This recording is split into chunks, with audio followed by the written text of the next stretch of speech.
बच्चों, आज हम पढ़ने जा रहे हैं गणित कक्षा 10 का पाठ 3।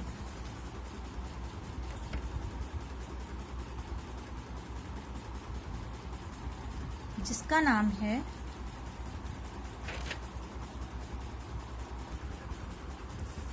दो चर वाले रैखिक समीकरण। दो चर वाले रैखिक समीकरण। देखो बच्चों, इसमें नाम से क्या पता चल रहा है? दो चर। चर आप जानते हैं क्या होते हैं? वैसे तो मैंने बताया है कि A B C X Y Z ये सारे ही चर है, लेकिन हम लास्ट वाले चर ए बी सी के ज्यादा लेते हैं, एक्स वाई। जैसे हम ये दो चर ले लें, ये चर हो गए आपके रैखिक समीकरण। रैखिक शब्द मैंने इससे पहले वाले चैप्टर में बहुपद में आपको बताया था। रैखिक का मतलब क्या हुआ? जिसमें चर की घात एक होगी। जिसमें चर की घात एक होगी वह आपका रैखिक कहलाएगा। तो दो चर हो और उनकी घात एक हो, ऐसे समीकरण को हम क्या कहते हैं? रैखिक, दो चर वाले रैखिक समीकरण कहते हैं। तो इसका रूप किस तरह से हो सकता है? जैसे ax plus b y plus c, और चूंकि समीकरण है तो बराबर 0। इसमें आपके दो चर आ गए, एक चर ये हो गया, एक चर आपका ये हो गया।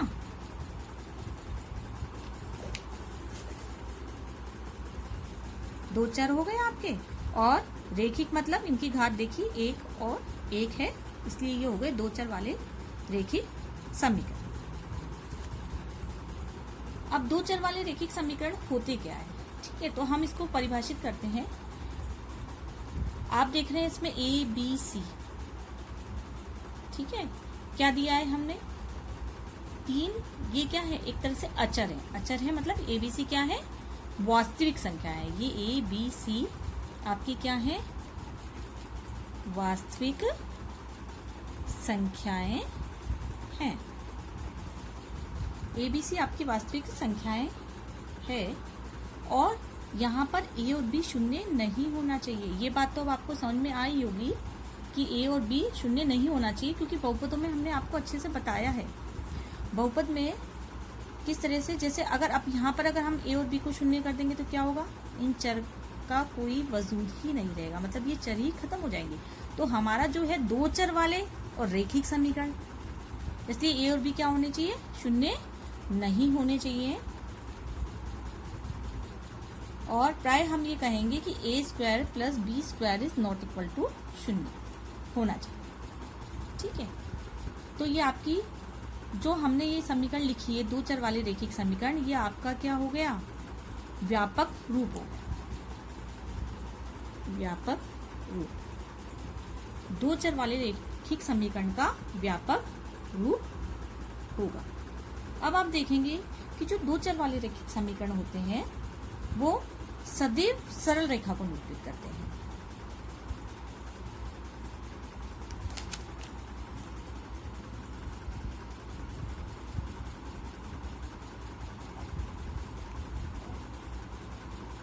दो चर वाले रैखिक समीकरण सदैव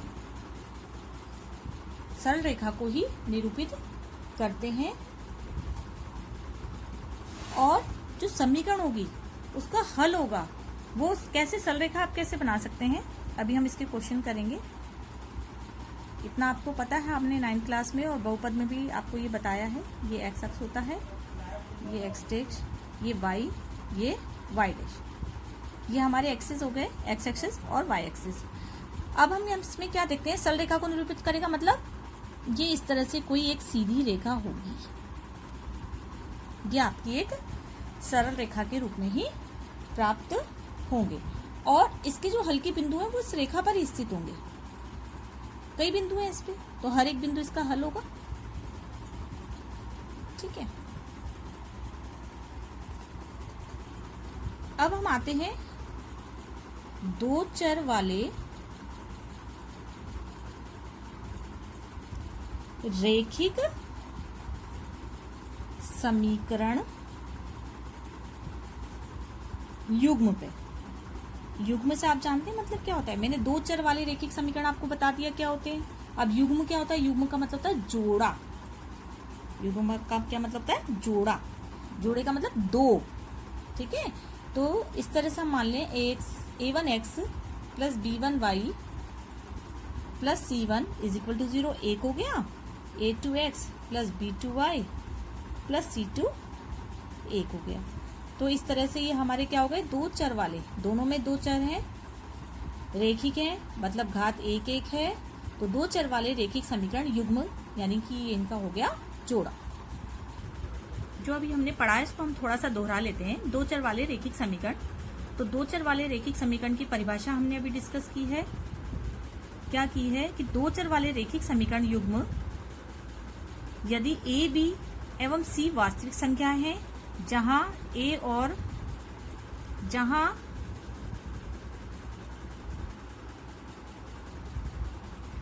और b शून्य नहीं है, और चरों x y में ax plus by plus c is equal to 0 के रूप में लिखा गया है, तो ये हमारा क्या हो जाएगा? इसको रेखिक समीकरण हम कहेंगे। और मैंने ये भी बताया आपको a और b शून्य नहीं होना चाहिए, या हम कह सकते हैं a square plus b square is equal to not equal to 0 को प्रदर्शित करता है। अब इसमें कुछ बातें आती है जो हमने बताई भी आपको कि दो चर वाला रेखिक समीकरण क्या होता है? सदैव एक सरल रेखा को निरूपित करता है। समीकरण का प्रत्येक हल उसको निरूपित करने वाली रेखा पर स्थित एक बिंदु होता है, और इसका विलोमतः भी सत्य होगा। अब हमने बताया था युग्म के बारे में, तो युग्म क्या हो गया? a1x plus b1y plus c1 is equal to 0, a2x plus b2y plus c2 is equal to 0। अब हम पढ़ेंगे दो चर वाले रेखिक समीकरण युग्म को हल करने की विधि। दो चर वाले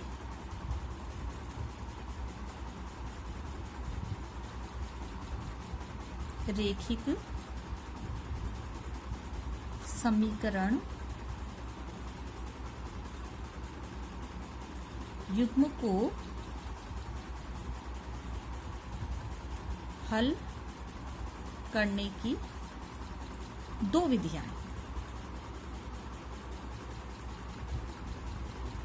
पहली हमारी आती है ग्राफीय विधि, और दूसरी विधि आती है हमारी बीजगणित विधि।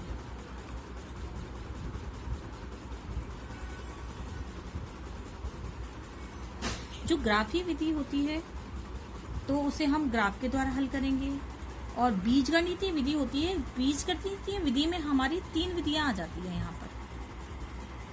पहली विधि होगी आपकी प्रतिस्थापन विधि,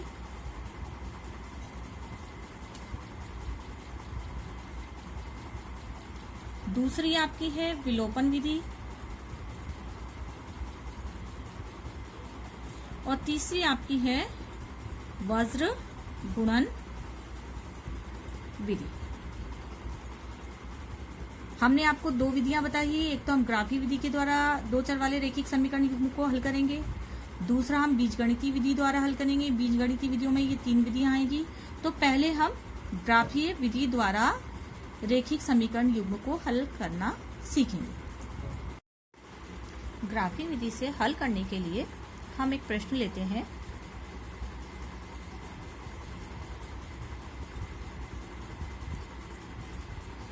x plus 3y is equal to 6, और दूसरा हमने समीकरण ले लिया 2x minus 3y is equal to 12।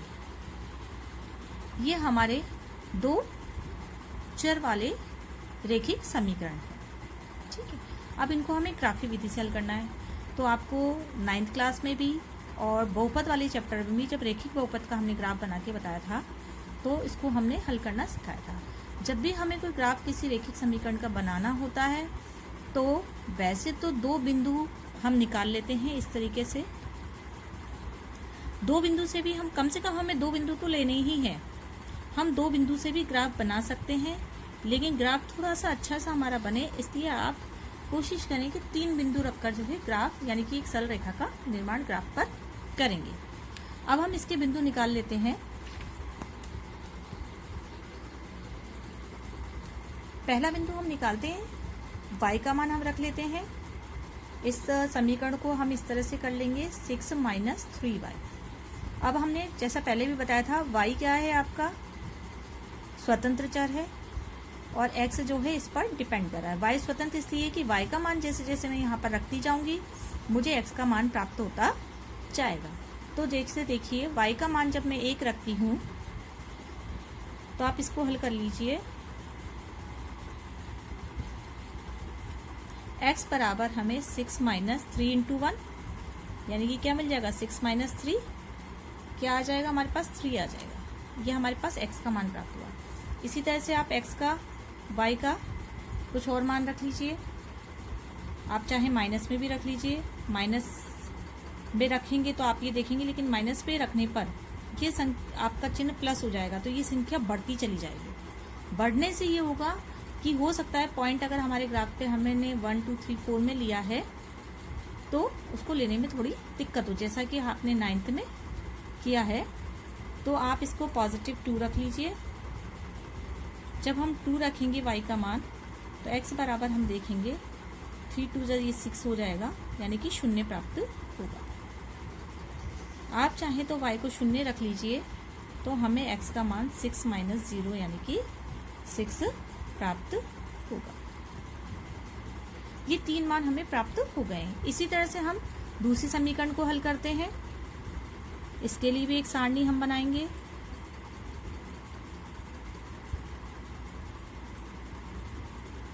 x y यहाँ पर हम देख लेते हैं जिसका चर का गुणांक आसान हो उसको हम इधर रखते हैं। x is equal to 12 plus 3y ये बटे में आपका 2 आ जाएगा। इस तरह के सभी समीकरण हम 9th क्लास में हल कर चुके हैं। आप ज़्यादा से ज़्यादा इसका अभ्यास करें। अब यहाँ पर हम y के मान रखते हैं तो हमें x का मान मिलता जाएगा। y बराबर में 2 रखती हूँ। मानों को थोड़ा सा हम इस तरह से ले लेते हैं, जैसे 2 रखा, अब 2 रखेंगे तो ये है कि यहाँ पर हमारे पास सम संख्या आएगी तो हम 2 से आसानी से भाग कर लेंगे तो ग्राफ पर हमें पॉइंट अच्छे से प्राप्त होंगे। y इज इक्वल टू 2 रखने पर हमने देखा x is equal to 12 plus 6 हो गया अपॉन 2, 12 और 6 18 बटे 2 यानी कि हमें 9 प्राप्त हुआ। यानी कि यहाँ पर हमने रखा था y का मान 2 तो x का मान हमें 9 प्राप्त हुआ। फिर हम यहाँ माइनस के मान भी रख सकते हैं, -2 रख देते हैं। x बराबर हमें प्राप्त होगा 12। अब यहाँ माइनस का मान प्राप्त होगा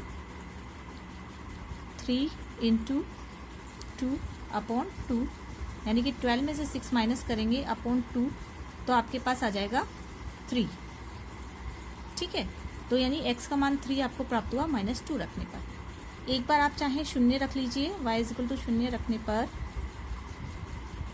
हमने जब 0 रखा तो x बराबर हमारे पास आया 12 प्लस 0 बटे 2 यानी कि 6। ये मान अब हम जो है ग्राफ पर लें। देखिए बच्चों ये ग्राफ जो है मैंने तैयार कर लिया है। इस तरह से आप ग्राफ तैयार कर लेंगे। x डैश है, y डैश है। आप जानते हैं x एक्सिस है, ये y एक्सिस है।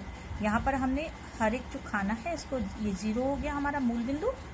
यहाँ पर x और y दोनों के निर्देशांक 0 और 0 होते हैं। ये 1 2 3 4 इधर हमारा जो है x एक्सिस धनात्मक होता है, इधर x एक्सिस ऋणात्मक होता है। इसी तरह से y अक्ष पर ऊपर हमारा y एक्सिस धनात्मक और नीचे ऋणात्मक होता है। जब हम इस मानों को, अब सारणी हमारे सामने है, हम देखेंगे पहला मान जो हमारा है, पहली हम रैखिक समीकरण को जो है ग्राफ पर बनाएंगे। पहला मान हमारा x का है 3 और y का है 1। तो x पे हम 3 लेंगे और y पर हम 1 लेंगे। तो ये 3 और ये y का 1 जहां पर आके मिलेंगे वो हमारा बिंदु हो जाएगा। यहाँ हम बिंदु लिख देंगे 3, 1। इसके बाद हम आते हैं, दूसरा बिंदु है हमारा 0 और 2। यानी x का मान हमारा 0 है, x का मान 0 है, इसका मतलब हमें यहीं रहना है। और y का मान हमारा 2 है, इसका मतलब हमें y के लिए यहाँ चलना है। ये हमारा पॉइंट हो गया 0 और 2। अगला हमारा मान है 6 और 0। देखिए यहाँ पर x का मान 6 है और y का मान 0 है, तो x के मान 6 पे तो हम पहुंच गए, y का मान 0 है, इसका मतलब हमें कहीं नहीं चलना, यही हमारा y का मान 0 बताएगा। तो ये हो गया हमारा 6 और 0। अब जब इन तीनों बिंदुओं को हम मिलाएंगे तो ये एक सरल रेखा में होने चाहिए। बच्चों आपको ये ध्यान देना है, अगर इन बिंदुओं से सरल रेखा नहीं बनती है तो आप समझ जाइए कि हमने जो मान निकाले हैं हमारी उसमें शायद कोई गलती हो गई है। तो आप उसे फिर से देखेंगे, फिर से मानों को आप चेक कर लेंगे, क्योंकि आपको बिल्कुल सही प्रश्न हल करना है। देखिए बच्चों, मैंने ये इसको एक सरल रेखा में मिला लिया है। तो तीनों पॉइंट्स को जब मैंने स्केल रखकर मिलाया तो ये मेरे को क्या प्राप्त हो गई, सरल रेखा प्राप्त हो गई। अब आपको करना क्या है, क्योंकि हमारे पास यहाँ 2 समीकरण हैं, इसलिए यहाँ पर इसके समीकरण इसके ऊपर लिखना जरूरी है। ये आपके लिए भी और एग्जामिनर के लिए भी, दोनों के लिए सही। एग्जामिनर को भी ये पता चल जाएगा ये जो सरल रेखा है वो कौन सी वाली है। तो आप इसके ऊपर समीकरण लिख देंगे, x + 3y = 6। अब हम दूसरी जो हमें रैखिक समीकरण दी है जिसका हमने हल निकाला है उसको भी इस ग्राफ पर बनाएंगे। देखिए बिंदु हमारा है 9 और 2, यानी x अक्ष पे हमें लेना है 9, ये हमारा 9 है, y अक्ष पे 2 है, तो हमें यहाँ चलना है। सर्कल किया 9 और 2। इसके बाद है 3 - 2, दूसरा पॉइंट हमारा देखिए 3 - 2, यानी x एक्सिस पे 3 है तो y एक्सिस पे -2 है। -2 के लिए हमें नीचे आना होगा, हमारा पॉइंट होगा ये 3 - 2। नेक्स्ट पॉइंट है 6 0 6 ये है और 0 भी है। चलिए हमारा ये पॉइंट तो यहीं पर मिल गया, लेकिन अब इसे हम ध्यान रखेंगे कि ये पॉइंट हमें इस रेखा में मिलाना है। देखिए मैंने ये दूसरी रेखा का भी मिलान कर दिया है, बिंदुओं का भी। ये भी मुझे सरल रेखा प्राप्त हुई है और इसका समीकरण है 2x - 3y = 12।